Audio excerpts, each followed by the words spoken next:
解成日見到啲 job ads 煲極都冇人覆？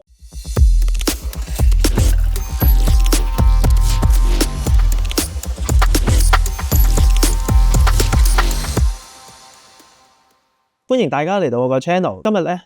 我會分享一下，好多人都會喺呢段時間都有個問題，就係點解成日見到啲 job ads煲極都冇人覆嘅咧？又或者係咪啲 job post 係假嘅咧？定係自己張 CV 出咗問題咧？咁今日咧可以借呢個機會分享一下。首先我唔講 CV 問題先，CV 問題我留翻喺第二條片，因為好多人都會想即係我幫佢做啲諮詢環節啊，咁但係我都未有時間做啲 one to one， 咁所以反而咧而家就係如果你哋有呢啲需要的話咧，你可以 inbox 我哋或者留個 comments， 咁我哋可以揾到你個 comments 嘅話咧，我哋覺得值得拍一條片咧，我會拍一條，但係如果 one to one 咧我就未必會啦。咁好啦，咁直接入題啦，我哋可能講下就係點解好多時啲 job ads 出咗出嚟，你會覺得報完之後冇 feedback 咧？其實咧離不開咧都有幾個好重要嘅點，今日分享俾大家。第一點啦，其實就係一啲咧公司 budgeting 嘅問題。其實咧可能有時呢啲公司佢係有 budget 有個 opening， 咁而老闆咧其實可能因為大家都想象到呢個情況咧，老闆都會想控制成本啦，或者管理層會想控制成本，其實佢哋可能就會想請得冇咁急。但係喺佢下面啲 manager 嘅角度，佢真係好等要人佢去做嘢，咁所以咧佢就會想快啲請到人，所以 HR 咧亦都想俾佢知道我哋真係想快啲幫佢揾到個人嘅時候咧，佢就會出個 job ads 嘅，快請到個人。咁所以咧有一啲位佢會覺得唔係好急嘅話咧，第一啦可能就會拖住先啦，第二啦就係因為咧公司個 resource 都比較緊張，所以其實 HR 咧可能由以前有10個 HR， 而家可能得翻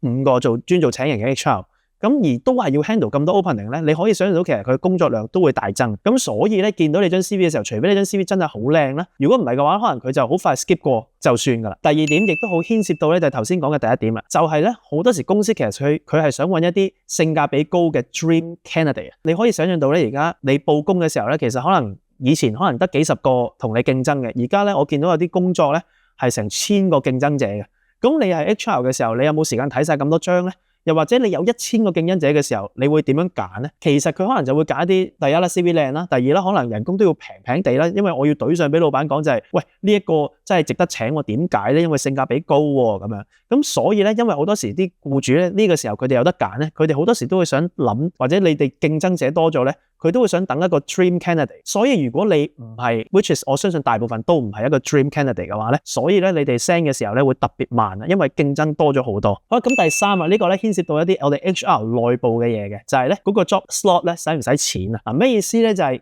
有一啲 job 嘅 platform 咧，你 post 一個 job ad 咧，係個僱主咧，你 post 一個 job ad 就每一個要俾錢。有一啲咧就係一年咧就買死咗嘅，就可能一年就買死咗10個 job slot。嗱，咁你可以想象到，如果你係做後者嘅話，一年買死咗10個 job slot 嘅話咧，你係僱主，就算你冇 opening，你會唔會由得佢吉咗喺度咧？你都未必會嘅。咁你都可能會出一啲 ads 睇一睇出面個 market 發生咩事啊，或者可能有一啲 job opening 其實唔係咁急嘅，但係你都可能會出幾個 job ads， 令到咧你覺得人哋覺得你好似好急請人，但係其實純粹咧你因為啲 job slot 俾咗錢，你冇理由唔用，所以咧你就可以睇翻嗰個 platform 究竟佢係唔係逐個俾錢，定係其實佢係已經買死咗嘅。咁俾得個 tips 大家咧就係，如果係 LinkedIn 嘅話咧，咁就通常咧就係我哋叫買死咗嗰啲 job ads。譬如好似我哋公司咁啦，就係你一俾錢嘅時候咧，你就買，佢就同你講話，我俾咗10個 job slot 你。咁如果俾咗10個 job slot你最後得2個 opening 嘅話咧，你唔 post job ads 咧，你有8個就使咗錢就擺咗喺度噶咯。咁所以咧喺 LinkedIn 出嘅 post 咧，好多時咧都係會相對會有呢個問題嘅。但係如果喺其他 platform 嘅話咧，佢就真係要逐個俾錢咧，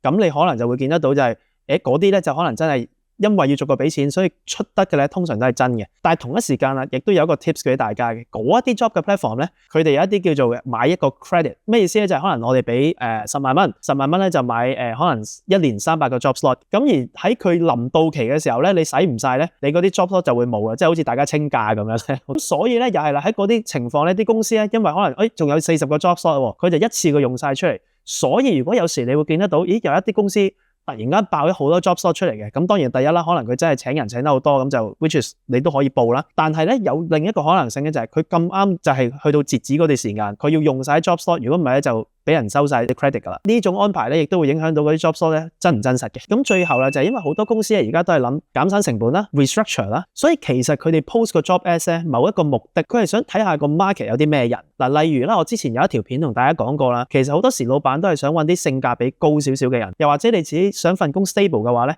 最好就唔好嗌個 market 最高或者 top of range 嘅人工啦，最好係一啲 average 或者少少 below average 咧。喺呢個 market 就最穩陣嘅。點解咁講咧？就係頭先我講最後一點就係，因為好多公司咧一路諗緊 restructure， 一路諗緊節省成本，佢喺未炒人嘅時候咧，其實佢就要需要做一樣嘢，就係 map 翻個 market。原來咧我公司嘅呢個職位，原來喺出面咧有啲人係而家收緊幾多錢，或者佢識啲乜嘢？咦，比起我公司內部咧，原來佢係我哋嗰個係叻啲定係冇咁叻？佢係做緊啲 benchmarking 嘅，有啲公司係，所以咧有一啲職位咧你開咗出嚟，嗰個人其實都未走嘅。而呢一啲咧你就會想象到就係你報咗嘅話咧，其實可能未必冇用嘅，因為到最後可能公司真係會見你。只不過咧，因為個人又未走，佢又冇 urgency 一定話要即刻見。咁而再加上頭先我哋講話，而家份工都幾百個人報咧，你就會覺得更加難報。咁但係第四點咧，頭先我哋講嘅情況咧就會比較少出現啲，因為你出咗個 job S 俾你同事見得到，咦喂，你請緊我同一個 grade 嘅嚇，咁即係想 replace 我啦。咁所以咧好少咧會喺一啲細公司出現嘅。但係如果大公司咧，通常會有呢啲情況，就係